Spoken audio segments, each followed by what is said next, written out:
Hi, I'm Inky. I'm an investigative journalist, investigating unusual instances in my hometown of Dill, 8 miles north of where I'm currently living in Dover.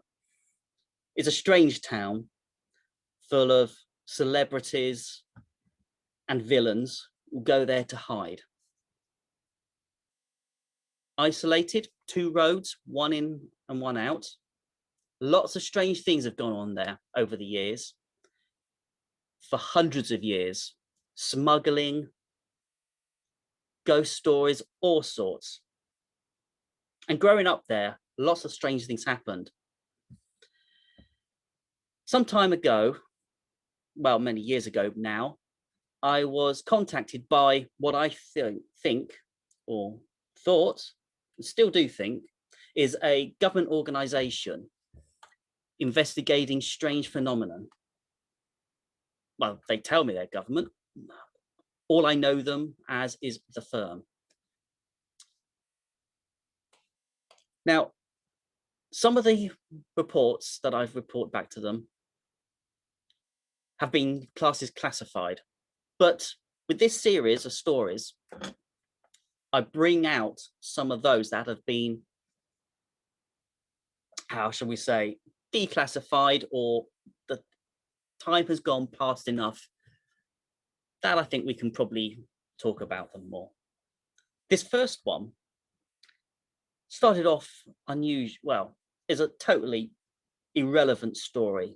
I spotted in the local newspaper a report by Jimmy Peterson, a young lad. It was less than, when was it? Around the mid to late 1990s. This little report was one of those kind of stories you see in the newspaper where a local vegetable grower's got a prize marrow and they're showing off. Well, this one was a little bit different. Little Jimmy found a strange metallic worm one night on his way home from some friends. This was late winter, sort of December time. He found it on the corner of where Rectory Road meets St Richard's Road. Now, it's unlikely you know Dill well enough, but St Richard's Road is a road that follows the backbone of the town. It's highest point of the town. And at this period of history, it was town one side and fields the other. Now, I knew exactly where he found this because the photo shows the junction. Now there's houses there, so you wouldn't be able to see it the same way if you would have looked for it. Now, this worm, more of a sort of slow worm, a big metallic slow worm, is how he described it. Now, the picture was black and white, so anyone's guess. It certainly shone a bit from the reflection of the lamppost above, but it was hard to tell. But anyway, it filled a couple of column inches in the local paper, and that's what most of the editors really cared about. I thought very little of it. Now, a couple of weeks later, another small couple of column inches again. Mainly it perked my notice because of the name, Jimmy Peterson and his family. Apparently, they were reported missing. Interesting, nothing of major real concern.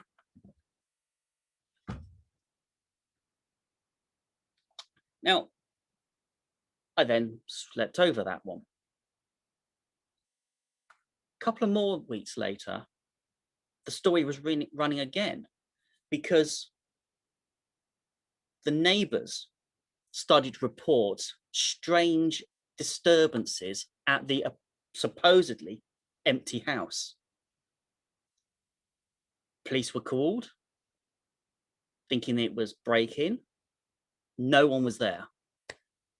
Police put it down to kids having fun, messing around an abandoned house near enough, and left it at that. Again, they were then called out to reports of strange lights and sounds a few days later.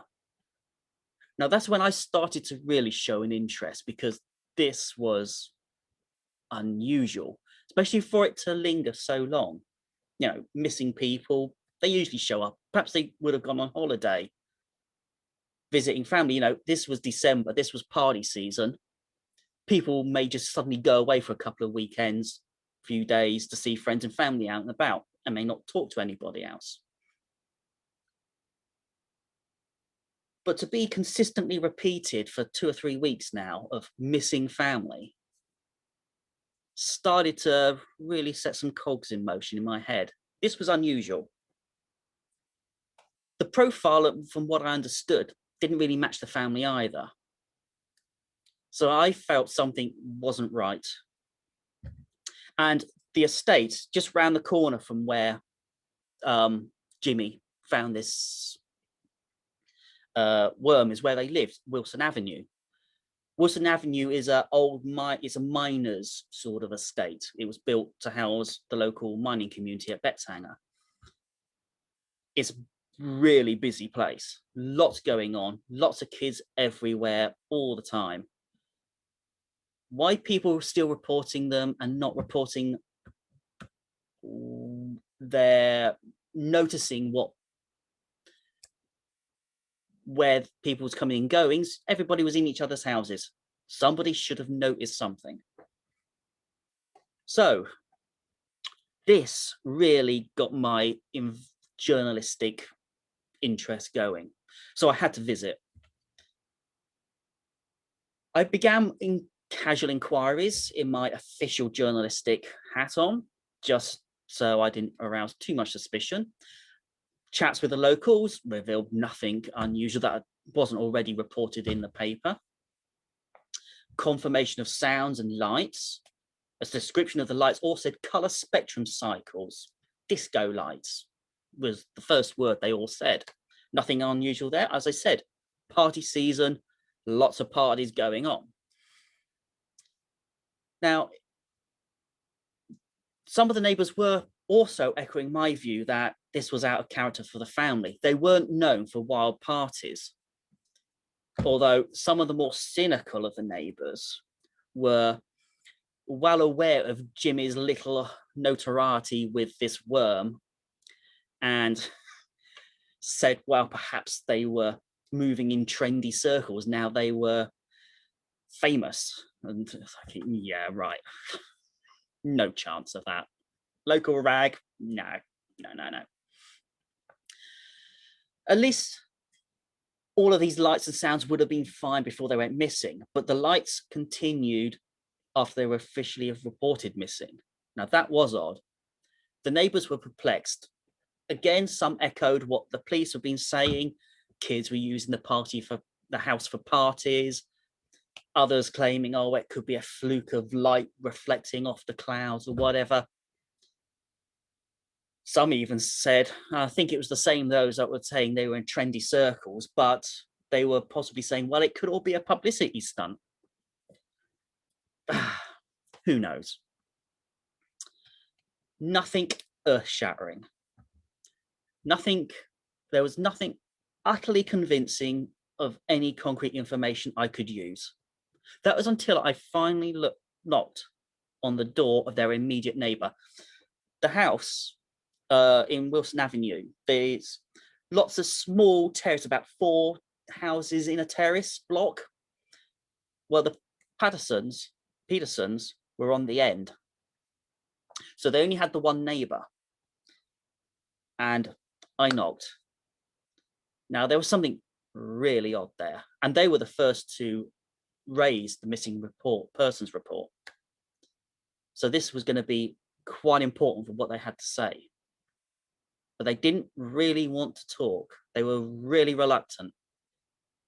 And talking to them, they kept glancing to the next door, the empty house, really flirtive glances.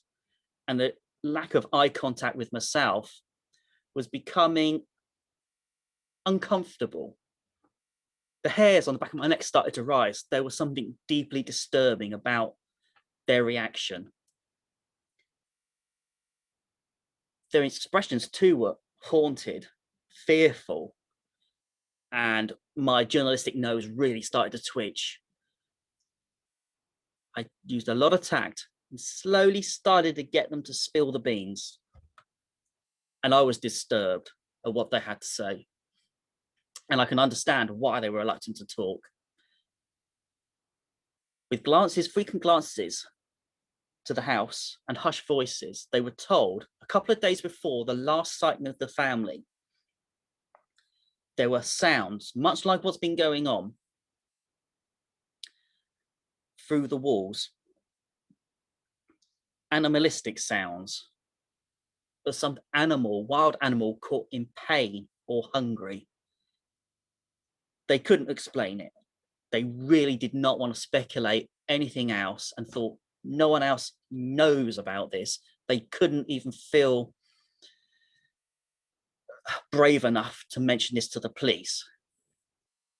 They knew the family have no pets, and there's certainly no recollection of what kind of sounds they were.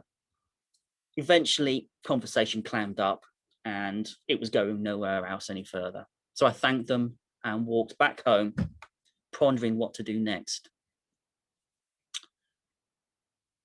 I went over my notes while I was having my evening meal and remembering this family, these neighbors. Perhaps I made a bad decision. I'm going to admit I made a bad decision. I decided to go back and look at the house, the Peterson's house, alone and at night. Now, I've seen all those kinds of horror films before. Yes, this is something you don't do. But obviously I didn't want to go snooping around in broad daylight. So I had no choice. I had to go and have a look. Now, being the end terrace, getting access to the back garden was relatively easy. And I'm pretty certain I didn't draw any attention. Now, I found the garden left with tables and chairs and the kids' bikes, as if they'd just gone to bed. This was not the kind of setup, kind of situations that I would find if a house was being used by squatters or rampaging party kids. It was all neat. Not even a discarded burger wrapper or anything. There was no rubbish. Anyway, I approached the dark, unlit house and peered through the window. Using my torch, I managed to start scanning, and it turned out that the back room was a kitchen at the back. It revealed one open door to a dark hallway and another through to the front room. Now, I had to dip my torch then, because I realized that had I shone it through that door, people from out the other side on the main road would have seen light coming through. So I obviously didn't want to draw attention to myself, because this one would have been difficult to explain to the police. So I dipped it. Scanning the kitchen, nothing seemed to be out of place. But then I caught something shiny. As I was trying to work out what it was, it moved. That caught me unaware. That caught me really surprised. I almost dropped my torch. And I started to really, my heart was starting to thump. What was that? I started to scan the room again, and the table in the middle of the kitchen jolted and slowly moved aside. I couldn't see what it was that was down there. It was very low. And then something heavy hit this side of the house at the cabinet level. The jolt made me step back. I had no idea what this was. I couldn't see what was going on. So I began to scan the rest of the room, thinking, well, perhaps, there was a sign, there was sounds of an animal being reported. So what was it that could be in the room? So I continued scanning. while my vision was really ahead, looking towards the hallway, something suddenly lurched towards the window. Didn't break it, it just hit a thump. That really made me jump. I was very close to screaming then. That was unexpected. I was even more close to screaming when I saw it was actually sort of a metallic snake-like thing probing against the glass of the window. It was quite hypnotic as it just tapped, trying to find out, probably discovering what the surface was. As closer I looked, I noticed, perhaps I went really cold. The end had human lips and teeth. I really lost it then. I didn't want it breaking the glass. My nerves were starting to really go. I decided to call it the night and left rapidly across the garden, home. Wow, that was something I had not experienced ever before. My mind was spinning. I had no, what on earth could that have been? And then the story of Jimmy and his worm. Precisely, that could be the question. Perhaps it wasn't. I had never seen an animal like that. I needed to think, plan, and report it, but obviously not to the police. I had my other avenues I could take. This, I think, certainly classed as unusual. I wrote down all I could remember and made the phone call to my contact at the firm. I had to repeat my statement a few times, then the usual going on hold for a while. Maybe one day I'll know what it is they're discussing. In the end, the voice returned to the phone and said that a special operative would assist me in extermination and clearing up the situation for tomorrow night. Now, they then reeled off a shopping list for me. It was an unusual shopping list. I thought, well, I should be able to get this all in tomorrow, but who knows? So once I'd written it down and confirmed definitely what I heard, I hung up the phone. And well, to be honest, I wasn't really that enthusiastic about returning to the house, but an order is an order. I spent the following morning obtaining all the items on the list I was given and awaited the operative. Now, as I said, this was December, winter. By 4 p.m, it was dark. There was a ring on the doorbell. Now, I was half expecting some kind of ninja and was a little disappointed when a crew cut and clean shaven 30-something guy in a black, all in black. Okay, that was close to a ninja, but he was wearing a camo jacket. He was also carrying a large holdall, which had a lot of curious pointed shaped objects, leaving marks in the bag. I won't go into our conversation as we sat in my kitchen, mainly because there wasn't one. He refused to give any personal details, name, rank, and, he even refused a cup of tea. I was horrified. What kind of person refuses a cup of tea? That is not natural, especially going into this. Personally, I would have laced my tea with whiskey or something, but I think I probably needed a clear head. So I had a good cup of tea, very strong cup of tea before doing this. He would only confirm his assistance in this extermination, whatever that meant.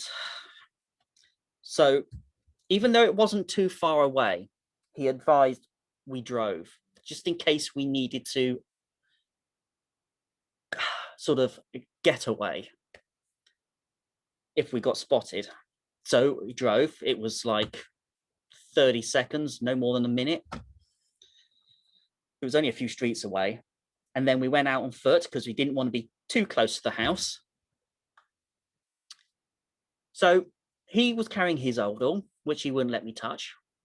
I had my rucksack.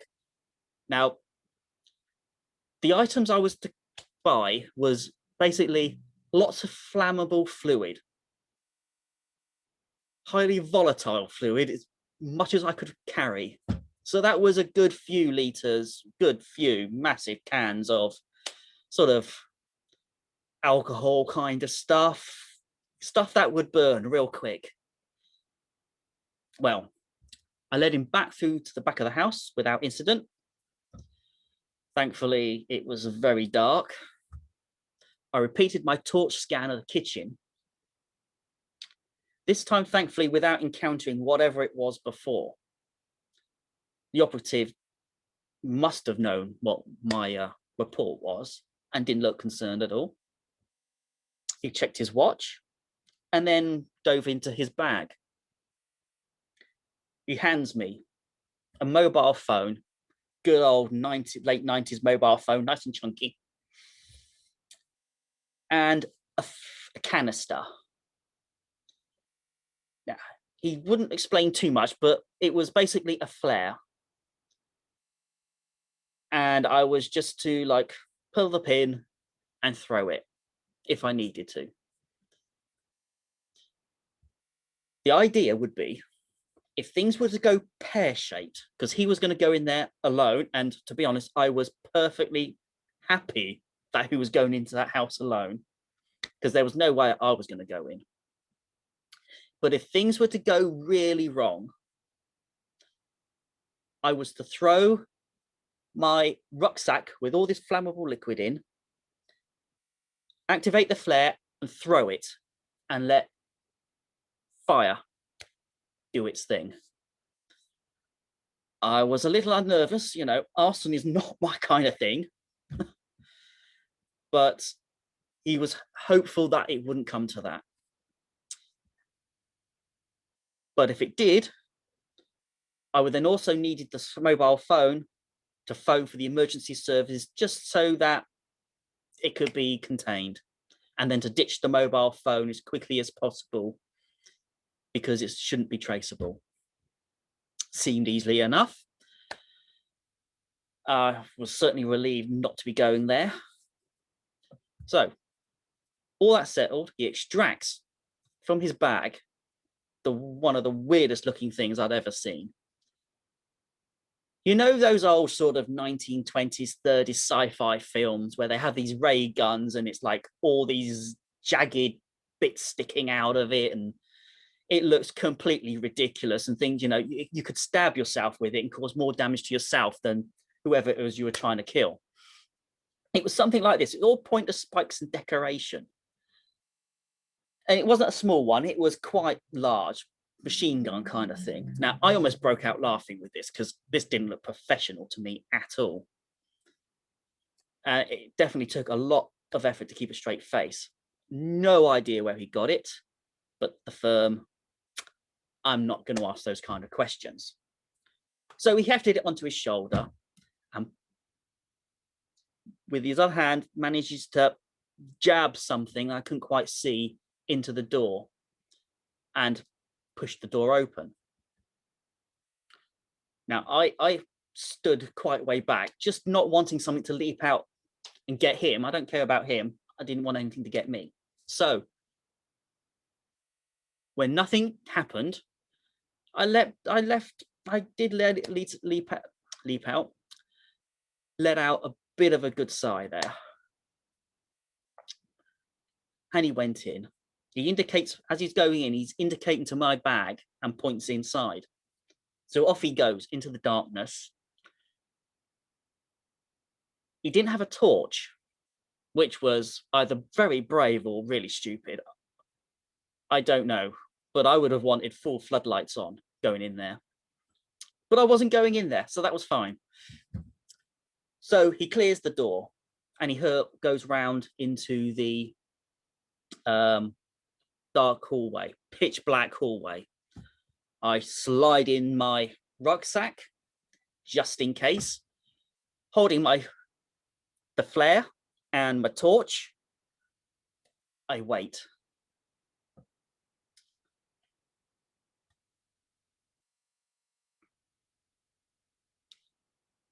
He comes back into the kitchen, looks into the other room, peers round, nothing, and then goes back into the hallway again. My heart is really starting to beep. Beat. I could be beeping, I do not know. I was petrified, and the silence was really getting to my nerves. I could feel my heart sort of leaping out. It was thing, and hands were getting really slippery with sweat, straining my hearing, just trying to get anything. And then when a bird fluttered behind me, wow, did I jump. But I calmed down and focused on the hallway door. I couldn't see anything. It was total darkness. My torch was just getting a little bit of the hallway, but not enough. Time went past. I had no idea how long. Then I heard something. Thuds. A really weird high-pitched whine. A few times that happened, followed by more thuds, and then some very hurried footsteps. Couldn't tell where they were in the hallway, but with the sort of hollowish sound, I assumed they were coming down the stairs, which I couldn't quite see where they were. I assumed then they stopped at the bottom of the stairs, all went silent. Then a few more of these weird high-pitched whines, and then I started to see flashes of really stark white light in the hallway. It was really weird light. And then I heard something I will never forget, a howl. Now I understand the fear on the faces of those neighbors. It sort of triggered the fight or flight response. And I felt a total urge to just run. There was something utterly unnatural with this sound.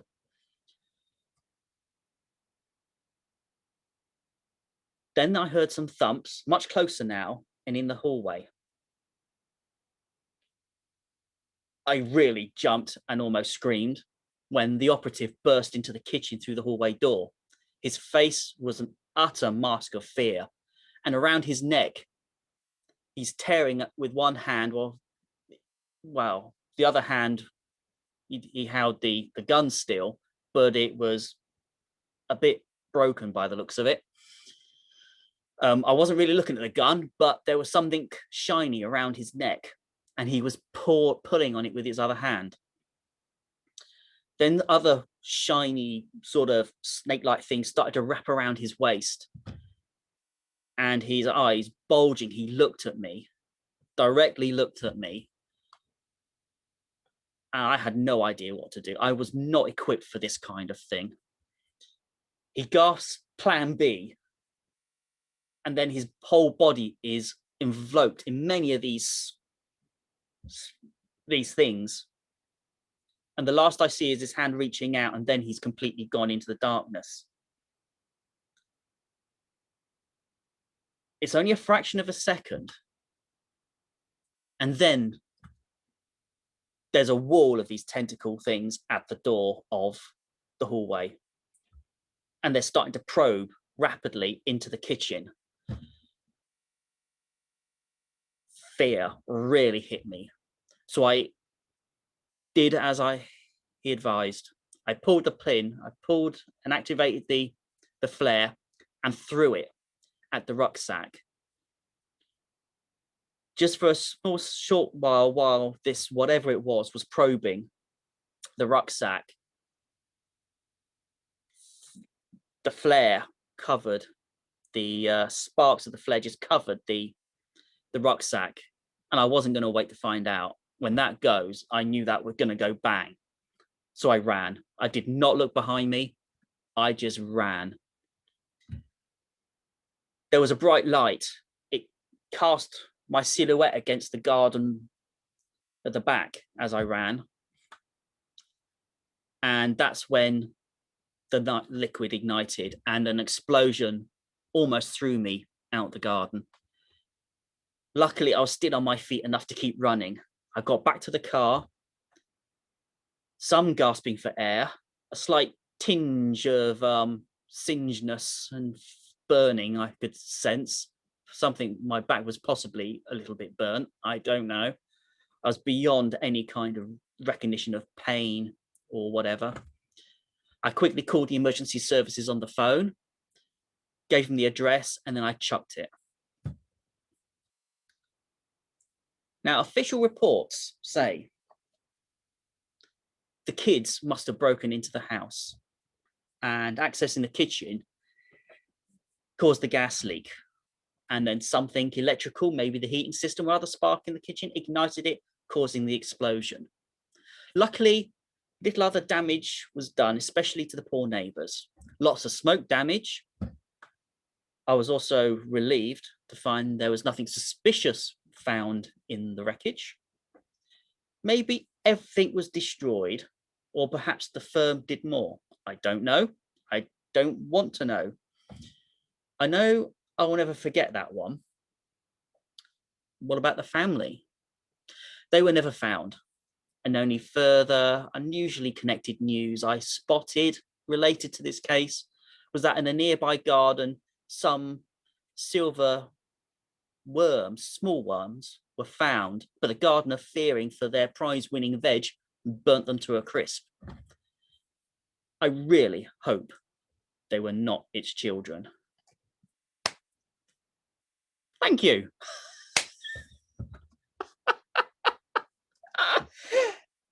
If you want to unmute, you can. Hope that was okay. Yeah, it's really good. Oh, thank you. That is actually based on a part true story. Whoa. Yes. It's actually a story. It's actually a true event that happened to me. Not obviously all the aliens eating things, but it was actually in the, I think it was in the mid 1980s.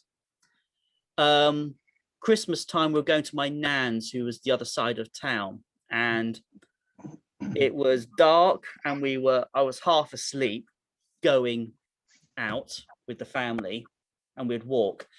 And walking along exactly at that junction with that lamppost, I saw what looked like a big worm, must have been about a foot long.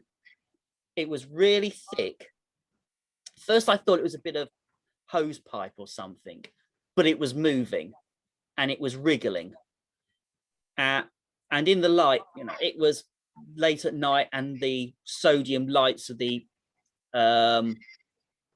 street light was shining on it. So to me, it looked metallic.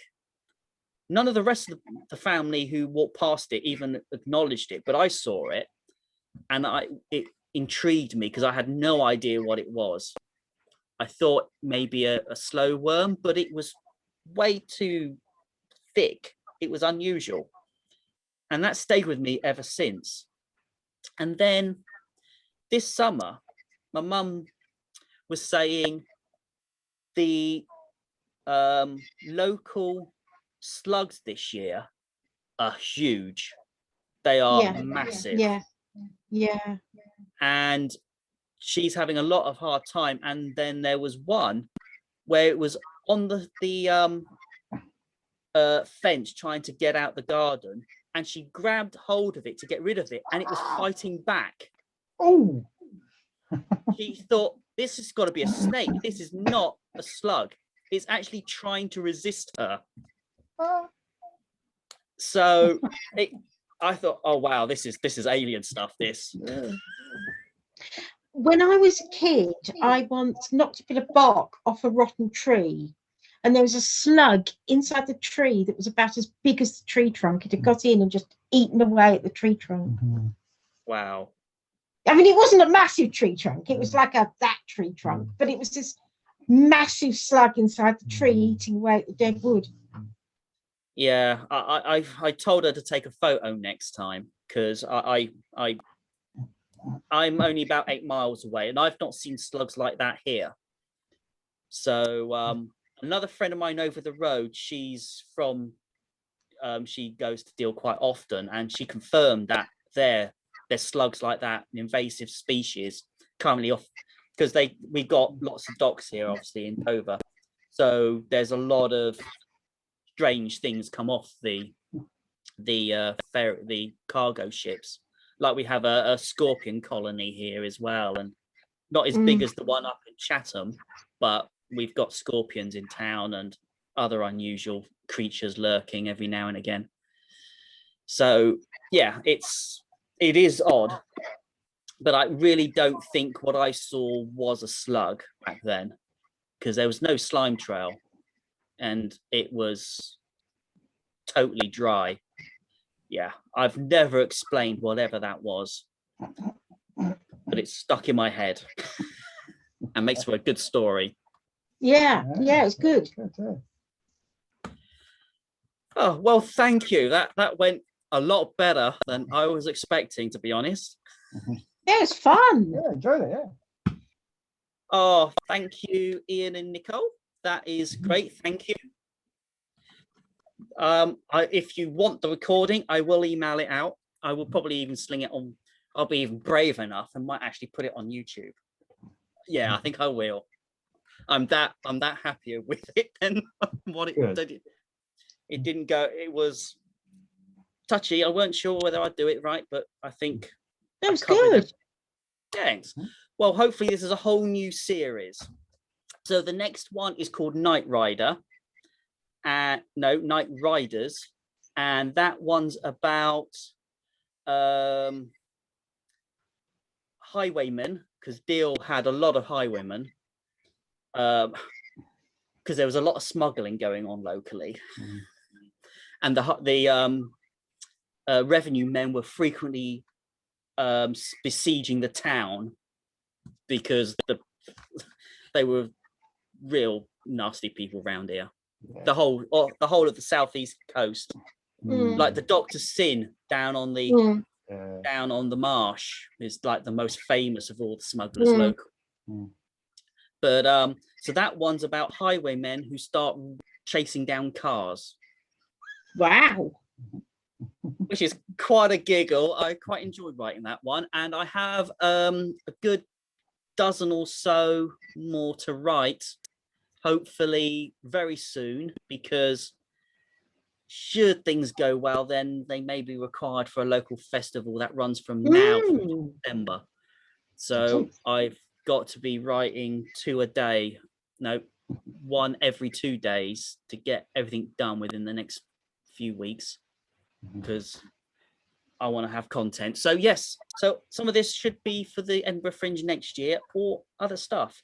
I have some other ones. My fantasy novel that I've never had published because it's not finished, I'm serializing, so that will be an interesting one to do. That's nice dark humor on that one, quite twisted if you know me, and it's gonna be really twisted. And I came up with 2 new shows at the weekend. The super helpful IT show. It's a great acronym. Yeah. Because those who don't know me, I'm a geek in IT, and I have an evil sense of humor. So that's gonna be interesting. I've got a lot of twisted stuff to do for that. And another one called The Fake Folk Show, which is going to be equally twisted and messed up, but with folk music. That'll be a challenge, because you don't want to hear me sing. So those are things to look out for. I will happily post more of these up, and if you want to come along, feel free, because an audience is useful for me to test these against. Yeah, good. Yeah, no, enjoyable. Thank you. I can't quite see, you're holding up a I'll catch that in a sec because it's a bit too small for that WhatsApp thing. And my phone is off, so it doesn't go bing. But anyway, thank you for coming along. Means a lot. And I'll hope to see you all again soon. Right. Thank you. Bye-bye. Thank you. What am I getting? I need to kill that. Okay.